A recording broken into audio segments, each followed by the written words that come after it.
వెన్నుపూస సర్జరీలు ఎన్ని రకాలు, వాటి వల్ల ఉపయోగాలు ఏంటి? Doctor Srikanth Reddy, spine surgeon, Narayana super speciality hospital, Guntur.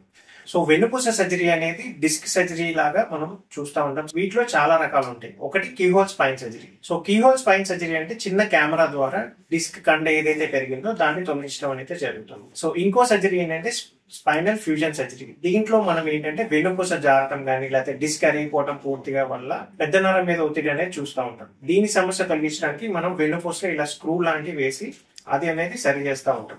వీటిని స్పైనల్ ఫ్యూజన్ సర్జరీ అంటాం. థర్డ్ వన్ ఏంటంటే డిఫార్మిటీ సర్జరీ. వెన్నుపూస గూని సమస్యలు అంటే చిన్న వయసులో కానీ లేకపోతే పెద్ద వయసు వాళ్ళకి వెన్నుపూస పూర్తిగా బెండ్ అయిన వాళ్ళలో మనము డిఫార్మిటీ సర్జరీస్ అనేవి చేస్తూ ఉంటాం.